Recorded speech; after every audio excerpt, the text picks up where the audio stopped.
The Tale of Peter Rabbit by Beatrix Potter.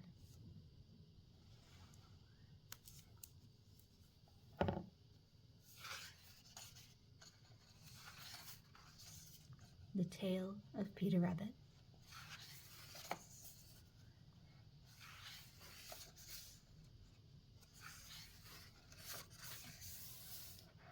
Once upon a time, there were 4 little rabbits, and their names were Flopsy, Mopsy, Cottontail, and Peter.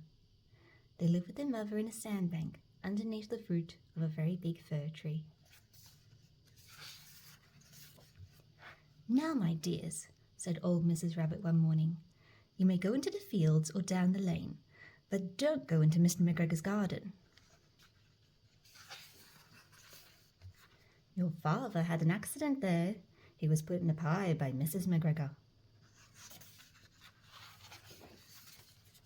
Now run along and don't get into mischief. I am going out." Then old Mrs. Rabbit took a basket and her umbrella and went through the wood to the baker's. She bought a loaf of brown bread and 5 currant buns. Flopsy, Mopsy, and Cottontail, who were good little bunnies, went down the lane to gather blackberries. But Peter, who was very naughty, went straight away to Mr. McGregor's garden and squeezed under the gate. First, he ate some lettuces and some French beans, and then he ate some radishes.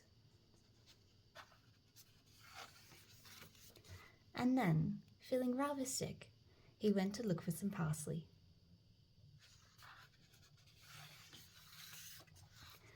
But round the end of a cucumber frame, whom should he meet but Mr. McGregor? Mr. McGregor was on his hands and knees planting young cabbages, but he jumped up and ran after Peter, waving a rake and calling out, "Stop, thief!" Peter was most dreadfully frightened. He rushed all over the garden, for he had forgotten the way back to the gate. He lost one of his shoes among the cabbages, and the other shoe amongst the potatoes. After losing them, he ran on 4 legs and went faster, so that I think he might have gotten away altogether if he had not unfortunately run into a gooseberry net and got caught by the large buttons on his jacket. It was a blue jacket with brass buttons, quite new. Peter gave himself up for lost and shed big tears, but his sobs were overheard by some friendly sparrows, who flew to him in great excitement and implored him to exert himself. Mr. McGregor came up with his sheave, which he intended to pop upon the top of Peter, but Peter wriggled out just in time, leaving his jacket behind him, and rushed into the tool shed and jumped into a can. It would have been a beautiful thing to hide in if it had not had so much water in it.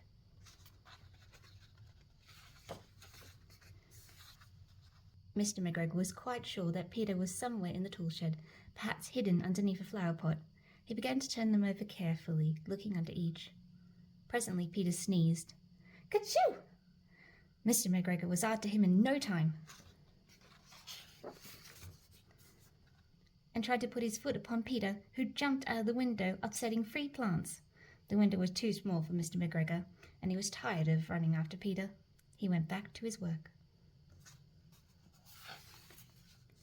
Peter sat down to rest. He was out of breath and trembling with fright, and he had not the least idea which way to go. Also, he was very damp with sitting in that can. After a time, he began to wander about, going lippity-lippity, not very fast, and looking all around. He found a door in a wall, but it was locked, and there was no room for a fat little rabbit to squeeze underneath. An old mouse was running in and out over the stone door, carrying peas and beans to her family in the wood. Peter asked her for a way to the gate, but she had such a large pea in her mouth that she could not answer. She only shook her head at him. Peter began to cry.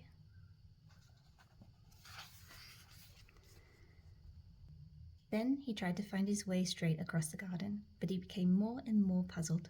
Presently, he came to a pond where Mr. McGregor filled his water cans. A white cat was staring at some goldfish. She sat very, very still, but now and then the tip of her tail twitched as if it were alive. Peter thought it best to go away without speaking to her. He had heard about cats from his cousin, little Benjamin Bunny. He went back towards the tool shed, but suddenly, quite close to him, he heard the noise of a hoe. Scritch, scritch, scritch, scratch, scratch, scritch. Peter scurried under the bushes. But presently, as nothing happened, he came out and climbed upon a wheelbarrow and peeped over. The first thing he saw was Mr. McGregor hoeing onions. His back was turned towards Peter, and beyond him was the gate.